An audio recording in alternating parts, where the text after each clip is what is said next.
Buenas tardes a todos ustedes. Estamos enlazándonos al Facebook. Denme un segundito para ya estar. Ahí estamos ya. Los saludo con muchísimo gusto. Me presento, soy Tony Bachi. Bienvenidos a la voz del residente. Hoy jueves en Ortopedia y Traumatología traemos un gran tema, patología del manguito rotador. Esto de la mano del doctor José Manuel Ochoa Méndez, a quien en estos momentos lo haré panelistas. Les presento al doctor José Manuel Ochoa Méndez. Él es médico cirujano y partero egresado de la Universidad del Valle de México, Campus Zapopan, internado de pregrado y servicio social en el Hospital Regional Dr. Valentín Gómez Farías del ISSSTE Zapopan, Jalisco. Residente de tercer año de traumatología y ortopedia en el Hospital Regional Dr. Valentín Gómez Farías del ISSSTE Zapopan, Jalisco.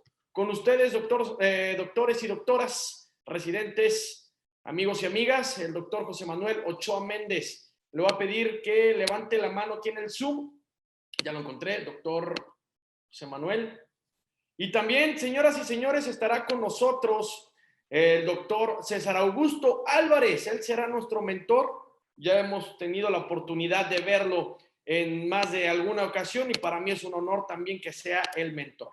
Pero en estos momentos está con nosotros el doctor protagonista, el que preparó la presentación, el que se ha preparado para presentarles el siguiente tema de patología del manguito rotador. Doctor, ¿puede prender su cámara, por favor? Ya lo hice coanfitrión.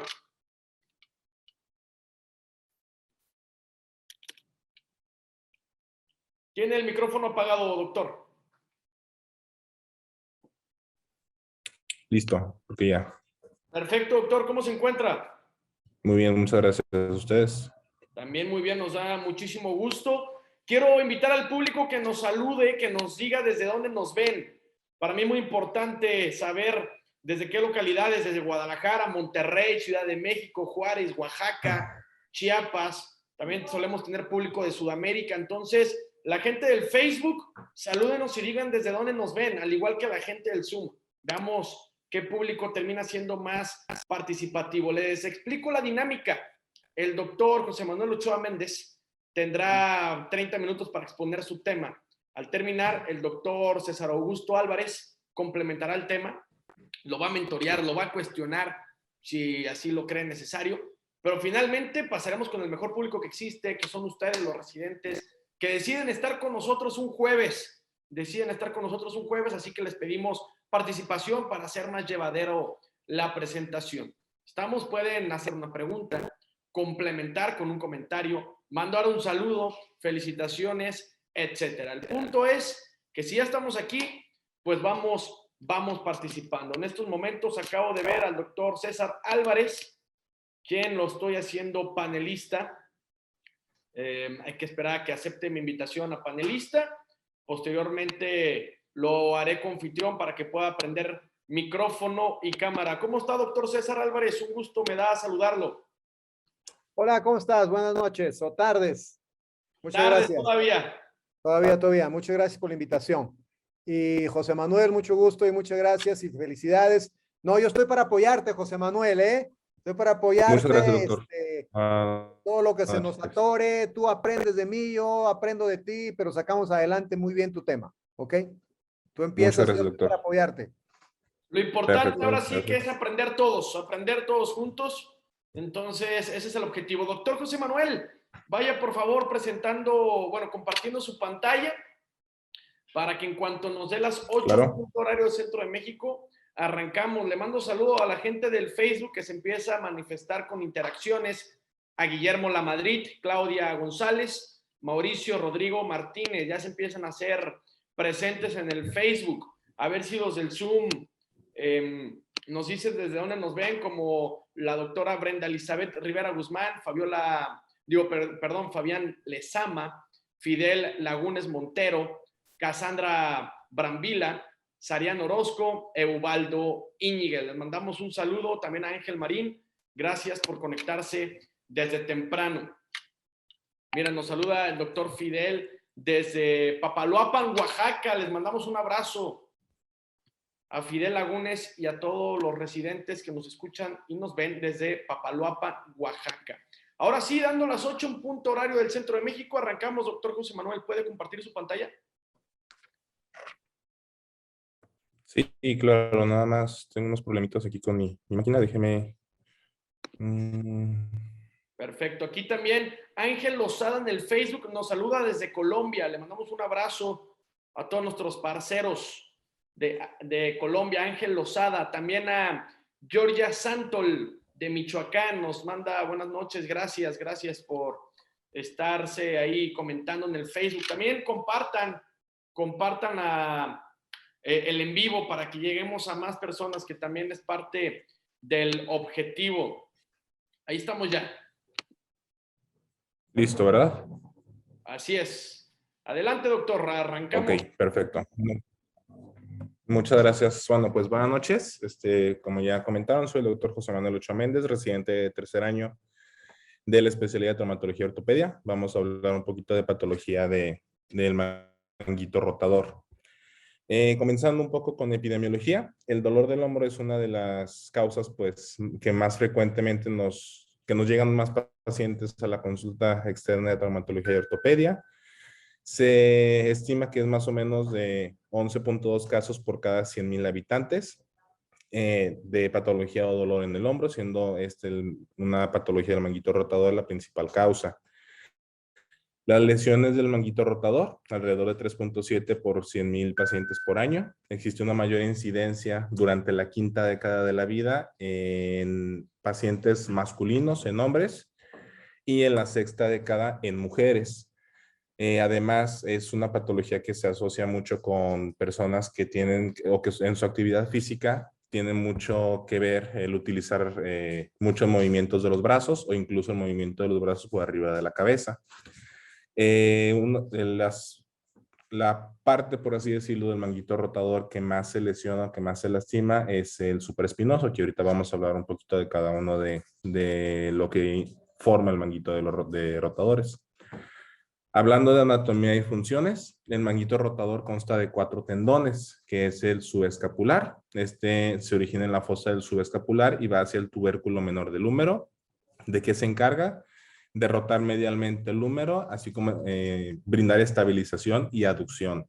El infraespinoso son 2/3 inferiores se origina en los 2/3 inferiores de la fosa del infraespinoso al tubérculo mayor del húmero. Otro de los tendones es el supraespinoso, que se origina en la fosa supraespinosa de la escápula al tubérculo mayor del húmero. Como mencionábamos, este es el que con mayor frecuencia se lesiona. Y el último es el redondo menor, que se origina en el borde lateral de la superficie posterior de la escápula al tubérculo mayor del húmero. Este nos va a ayudar a la rotación lateral del brazo. Y es importante mencionar o hacer énfasis en que la contracción coordinada de estos tendones nos ayuda a mantener la cabeza humeral centrada en la glenoides. Bueno, aquí hay unas imágenes de los diferentes tendones, desde el subescapular, infraespinoso, supraespinoso y redondo menor.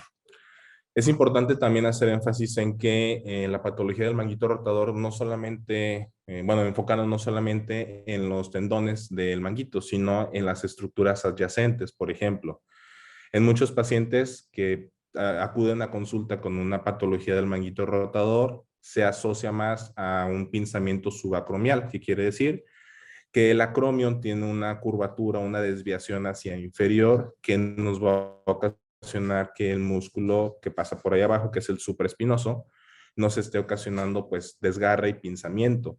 También es importante valorar esta situación. Aquí en la imagen podemos ver los diferentes tipos de acromion, que son 3 tipos. El tipo 1 es el plano, el tipo 2 el curvo y el tipo 3 es el ganchoso. Mientras más deforme o mientras más inclinado esté hacia abajo el acromion, es más probable que nos ocasione una patología. Las funciones del manguito rotador. Primero nos brinda una rotación con respecto a la escápula, nos ayuda también al balance muscular y a la compresión de la cabeza en la cavidad glenoidea, o sea, mantener la cabeza humeral dentro de su posición, por así decirlo, que es en la cavidad glenoidea. Factores de riesgo para desarrollar una patología del manguito rotador: movimientos repetidos por arriba de la cabeza, o sea, que el brazo se encuentre en abducción y rotación. Esto es pues, muy frecuente en personas que su actividad o que su trabajo que consiste en realizar estos movimientos. Consumo del tabaco, obesidad con aumento de índice de masa corporal, hipercolesterolemia, factores genéticos, variaciones anatómicas, como mencionábamos la situación del acromion, discinesia escapular, o sea, alteración en los movimientos de la escápula, una inestabilidad glenohumeral o también pacientes con hiperlaxitud. En cuanto a la patogenia, es una causa multifactorial. Son diferentes los factores que nos van a estar ocasionando, que nos van a predisponer a que el paciente desarrolle una patología de este ámbito. Existe, bueno, la lesión intrínseca es en la zona vascular. Se menciona que más o menos la lesión comienza de 1 centímetro a 1,5 centímetros posterior a donde se encuentra el tendón del bíceps, que es una zona anatómica que está muy bien descrita, que es en donde comienza la patología. ¿Qué es lo que sucede? No me voy a enfocar mucho en esto, solo un repaso nada más. Aumento de matriz de metaloproteinasas, reducción de los inhibidores tisulares, apoptosis celular, metaplasia condroide y presencia de óxido nítrico sintetasa. Todo esto es lo que nos va a llevar a que la lesión progrese y aumente su tamaño. Hablando de causas extrínsecas, es lo que les mencionaba hace un momentito, el síndrome de pinzamiento. Déjenme ver si puedo poner el apuntador. ¿Por qué no? Nada más, aquí lo que quiero hacer énfasis es en que no todo es una patología, una alteración en los tendones, sino que también puede ser una alteración en el acromion que nos esté ocasionando un pinzamiento hacia el supraespinoso, que es uno de los tendones del manguito rotador. La clínica, ¿cómo se va a presentar el paciente? Bueno, va a depender mucho de la etapa evolutiva en la que el paciente se encuentre. Se va a presentar con dolor y restricción a los arcos de movimiento, un dolor de inicio súbito que incrementa con el paso del tiempo. El dolor es característico que se presente en el tercio medio proximal del brazo, más intenso por las noches que interrumpa el sueño. Y también es característico que el dolor sea al peinarse, vestirse o a realizar lavado de los dientes. ¿Cuáles son los primeros movimientos que nos va a limitar o que se van a presentar? Va a ser rotación externa y después la abducción. Esos son los primeros movimientos en donde el paciente va a comenzar con dolor y va a comenzar a sentir la molestia. El examen físico se recomienda realizarlo sin camisa o sin playera para checar la valoración completa de movimientos y las deformidades. También es importante valorar la simetría de la cintura escapular y el nivel muscular. Arcos de movimiento medidos y comparados con el brazo contrario, siempre compararlo. Y además valorar minuciosamente la movilidad glenohumeral y el recorrido escapular. ¿Cuáles son las causas de una patología del manguito rotador? La degeneración pues se presenta más en pacientes de edad avanzada o causa traumática en pacientes jóvenes, accidentes, caídas o que practican algún deporte. Las luxaciones glenohumerales se asocian con lesiones del manguito rotador en personas mayores a 40 años. Los síntomas empeoran con el tiempo debido a la degeneración de la musculatura, o sea, la progresión de la enfermedad y no tanto la lesión inicial. Es importante también hacer un diagnóstico diferencial, descartar una patología radicular cervical en pacientes que acudan con nosotros para una valoración. ¿Cómo lo podemos identificar? Pues primeramente el dolor en el cuello, dolor y debilidad en el brazo o los síntomas que se irradian hacia los dos brazos puede orientar más hacia una patología radicular. ¿Cómo vamos a hacer en nuestro examen físico? Hay diferentes maniobras, no me voy a enfocar mucho o no voy a hablar mucho de ellas, solamente mencionarlas. Hay que hacer pues obviamente exploración, comparar un brazo con el otro, arcos de movimiento. Con los diferentes arcos de movimiento nosotros podemos valorar e identificar cuál es el tendón que puede estar lastimado dentro de los 4 tendones que tenemos. Podemos realizar movimientos de abducción, de aducción, diferentes maniobras físicas, maniobras a la exploración, por ejemplo, el test del supraespinoso, que está a mano arriba a la mano izquierda. Una maniobra para valorar el redondo menor, infraespinoso y subescapular. Son diferentes maniobras que se tienen que realizar y que nos pueden orientar en determinar cuál es el tendón o los tendones que pueden estar lastimados en cada uno de nuestros pacientes. Apoyándonos de estudios de gabinete, por ejemplo, estudios radiográficos, son útiles cuando pensamos o cuando sospechamos que nuestro paciente puede tener alguna alteración estructural, como mencionábamos, una patología ahí en la cuestión del acromion. Podemos solicitar, no solamente se puede solicitar la radiografía AP, sino puede ser una radiografía con un poco de inclinación hacia cefálico para poder valorar bien el espacio subacromial y determinar si existe alguna alteración ahí en la parte baja del acromion que nos esté ocasionando algún tipo de pinzamiento. Y bueno, estas son radiografías tomadas de la bibliografía donde me basé para la presentación. En la radiografía se observa, pues sí, que el paciente ya presenta desgaste importante. En la radiografía B se observa que hay una pequeña prominencia a nivel del acromion, que puede ser lo que nos esté ocasionando el dolor y la molestia en el paciente. Estudios que podemos solicitar o que podemos utilizar, ultrasonido. ¿Cuál es la ventaja? Es que pues este es un estudio no tan caro, que el paciente sí se puede realizar y que nos puede orientar mucho a determinar qué es lo que está pasando.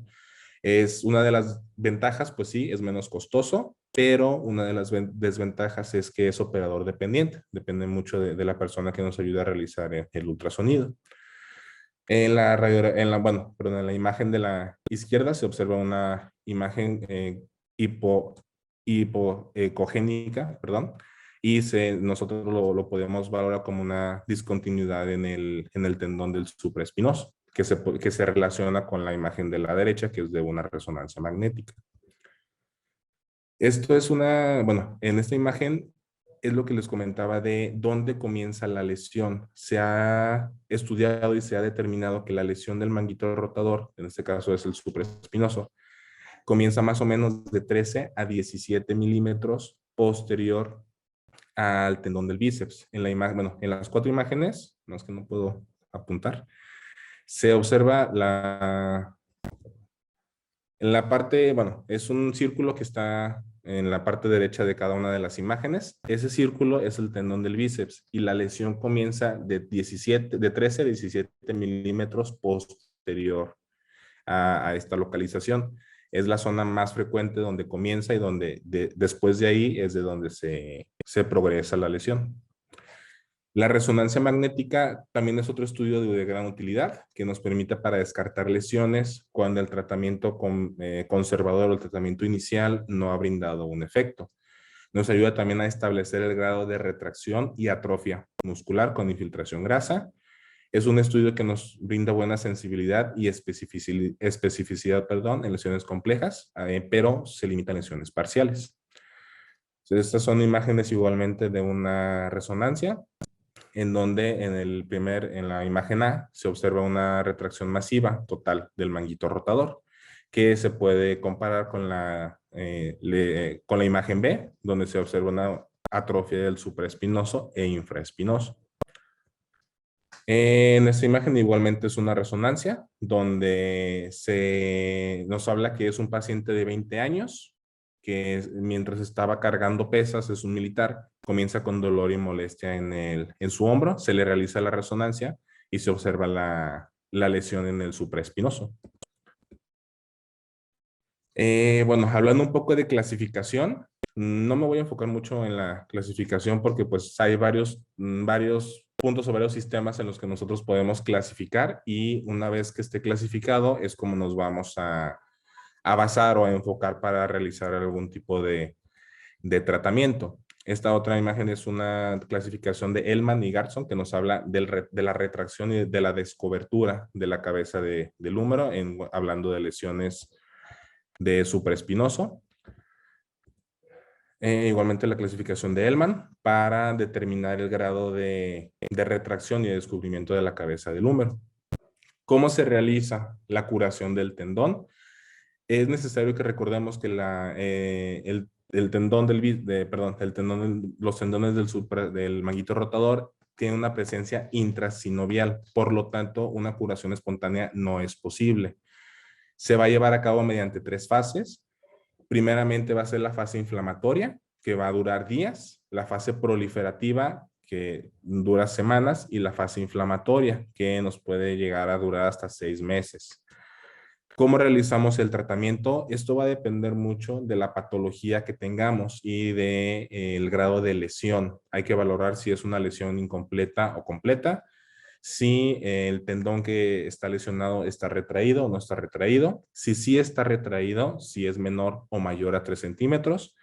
También es importante valorar si es una lesión masiva, si presenta una infiltración grasa y también el porcentaje de daño que tenemos.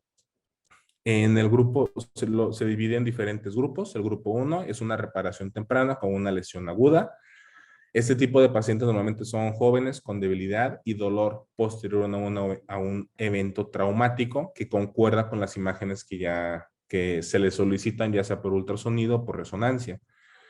En reparación, se recomienda la reparación en agudo, un procedimiento quirúrgico en pacientes menores de 65 años de edad. En el grupo 2 se comienza con tratamiento conservador, que es una lesión no aguda. Primeramente, ¿en qué nos enfocamos en el tratamiento conservador? En mejorar el rango de fuerza y movimiento, además de valorar la mejoría de los síntomas. Si después de tener un programa adecuado de rehabilitación, de mejoría de movimientos, obviamente medicamentos para disminuir el dolor y la molestia, no mejora, está indicado el considerar el tratamiento quirúrgico. Y en el grupo 3 es el tratamiento conservador totalmente, cuando es una lesión irreparable o cuando el paciente es mayor de 60 años y que por otras patologías que el paciente presente no es candidato a realizar una cirugía. El manejo conservador consta de diferentes fases para la mejoría de los arcos de movimiento del hombro. Primeramente es el control del dolor, con analgésicos, antiinflamatorios, reposo, modificación de la actividad laboral. La segunda fase consta de una extensión gentil progresiva. ¿Cómo lo vamos a realizar? Con movimientos de flexión, extensión, rotación interna y externa, así como estiramiento y ejercicios de péndulo.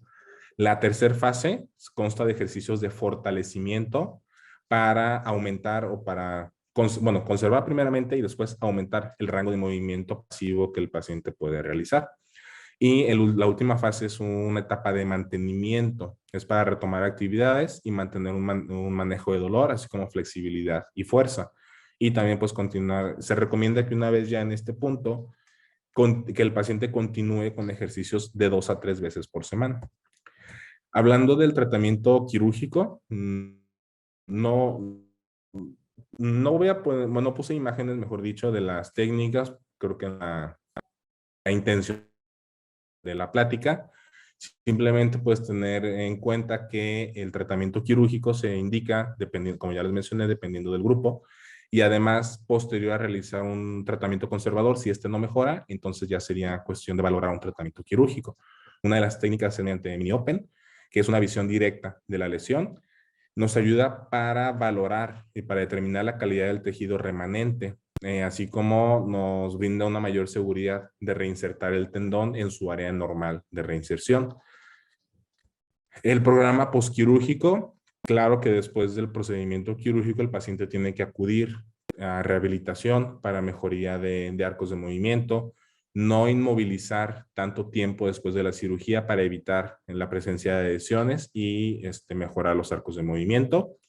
Y de ser posible, se mencionaba que es preferible comenzar los arcos de movimiento, movimientos pasivos desde la sala de recuperación posterior al procedimiento quirúrgico.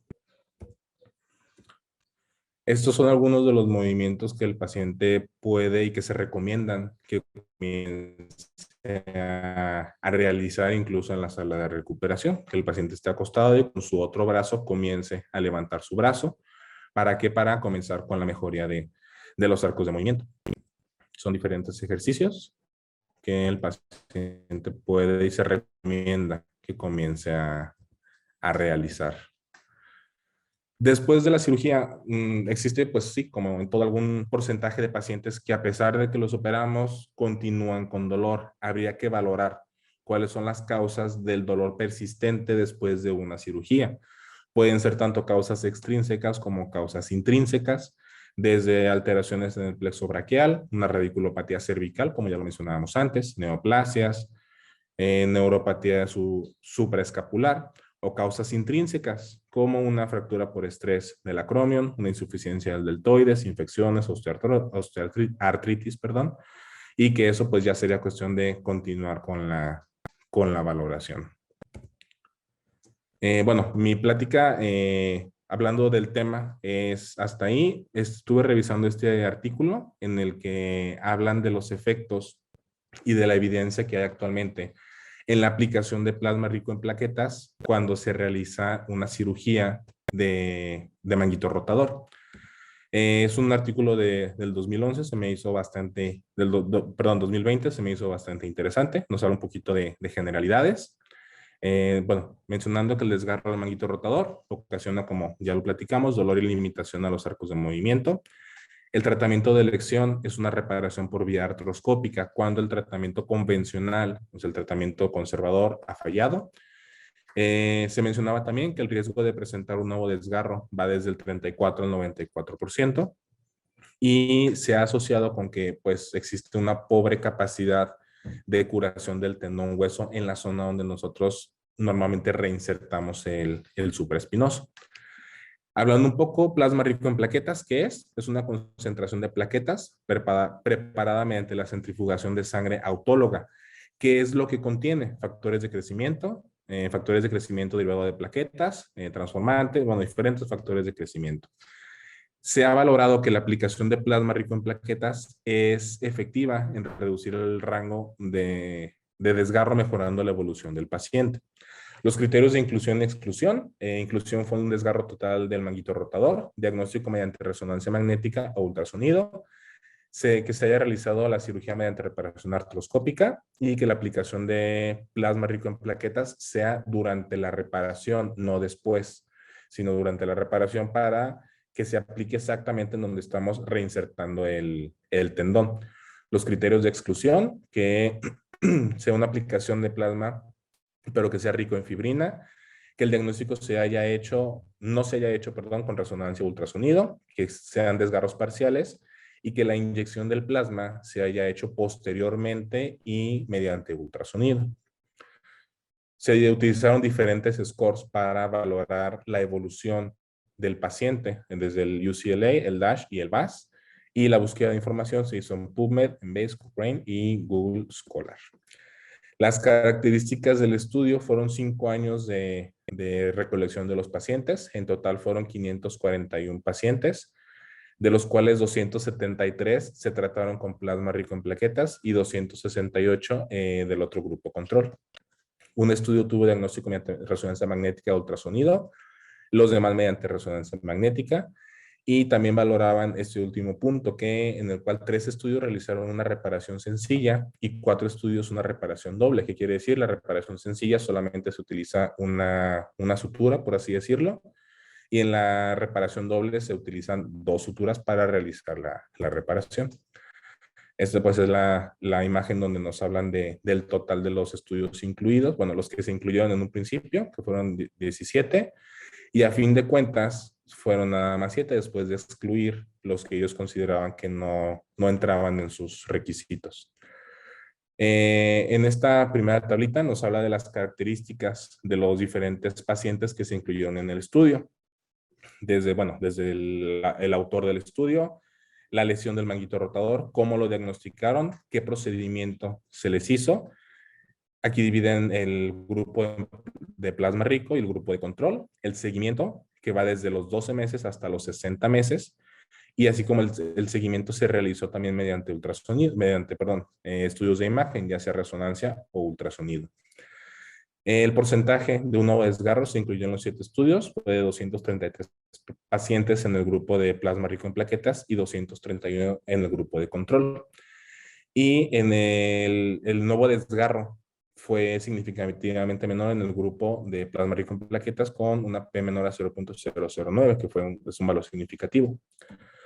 Hablando un poco de los diferentes estudios en donde se valoraba tanto el plasma rico en plaquetas como el grupo control. Hablando de la escala de UCLA que tuvo un resultado a corto plazo mejor en los pacientes donde se aplicó plasma rico en plaquetas. ¿Esta escala qué es? Es para valorar los movimientos después del procedimiento quirúrgico.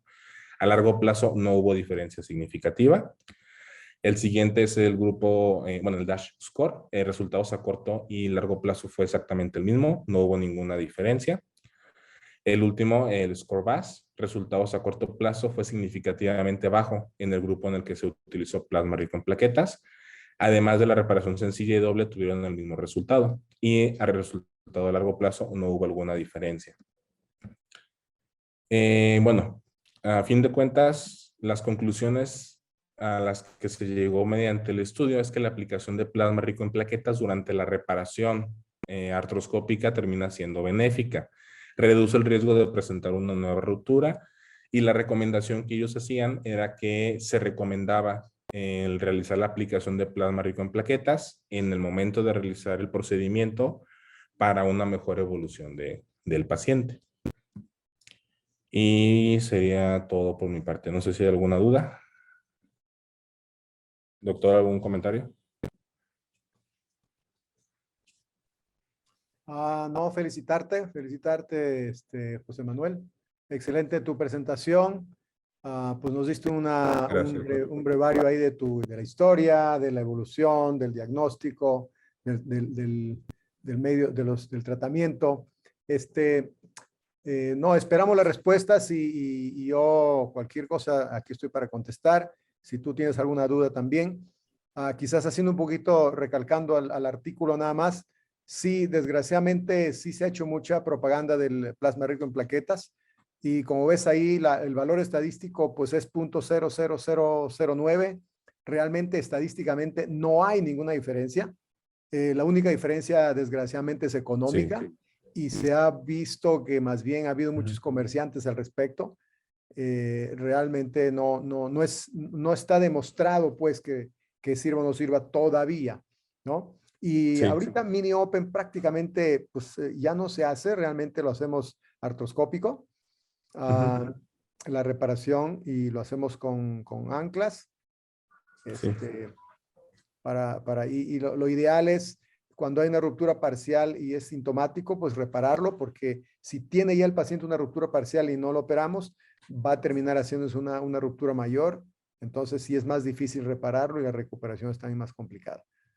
Pero sí, estamos en las preguntas. No sé si tenemos ahí preguntas, a ver en el chat. Más que preguntas hay, bueno, por lo que veo, a ver si la gente del Facebook saca alguna pregunta, pero en el Zoom, por lo pronto son saludos y felicitaciones, como lo hace Gina Luce, quien manda felicitar al doctor, y Javier Heredia manda saludos. Oye, yo hablando y no me veo, ¿verdad?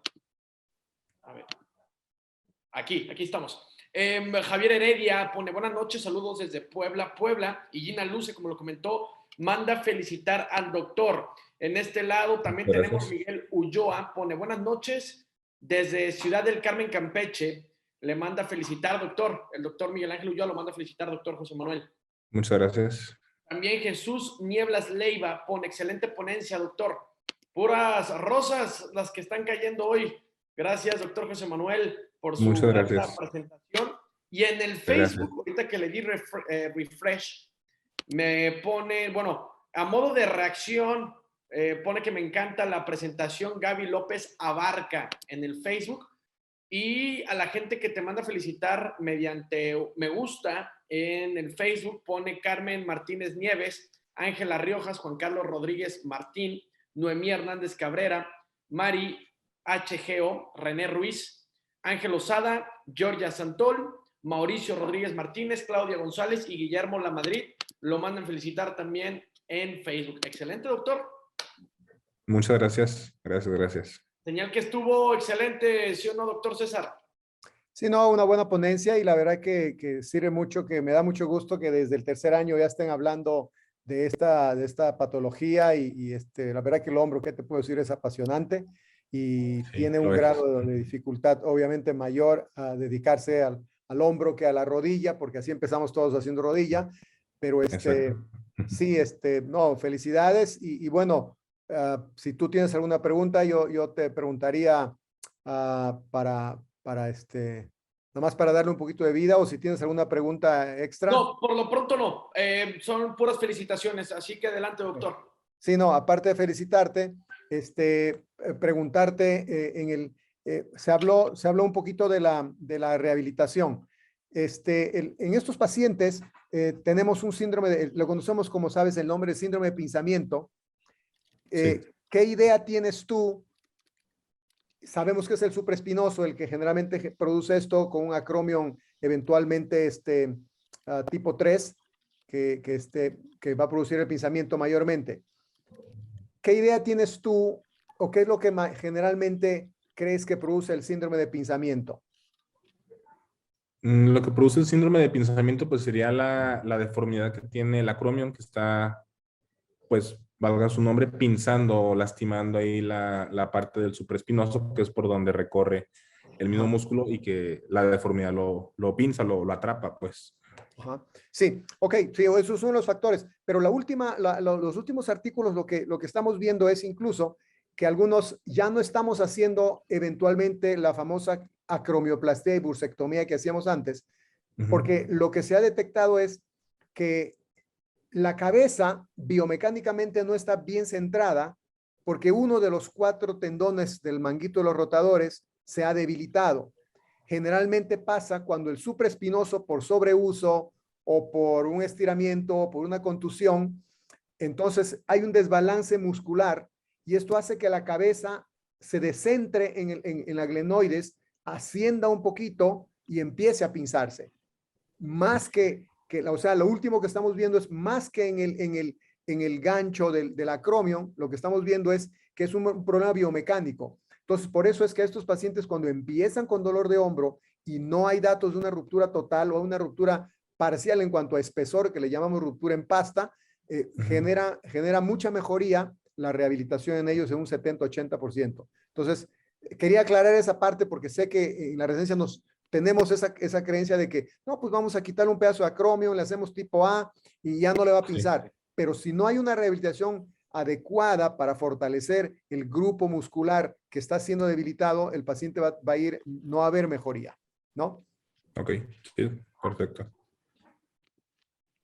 Gracias, doctor. Yo le quiero preguntar a título personal, ¿qué le recomendaría a los jóvenes, a los que van a empezar, a los que próximamente serán R1? ¿Qué consejo le daría? ¿Me preguntas a mí? No, al doctor José Manuel y al doctor César. Pues que le echen muchas ganas. Es una especialidad, bueno, hablando de trauma y ortopedia, es una especialidad muy bonita, muy gratificante con el paciente, porque pues le ayudamos mucho. Nada más eso, que le echen muchas ganas. Es pesado, es difícil, es duro, se van a topar con muchas fallas en el sistema, muchas cosas que pues quisiéramos cambiar, pero muchas veces, la mayoría de las veces no es posible. Simplemente échenle ganas, aguanten y todo éxito va a llegar.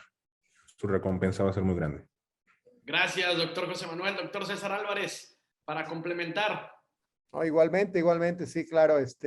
No hay duda que es una especialidad como todas, muy, muy bonita. Lo importante es estar ahí y qué bueno que los que están entrando les felicito y los esperamos en el Colegio de Ortopedia Jalisco. Yo estoy también en Guadalajara. Ahorita, bueno, estamos justamente en el sexto encuentro de la zona centro. Vinimos acá a dar unas pláticas en Pachuca, pero me conecté aquí del hotel.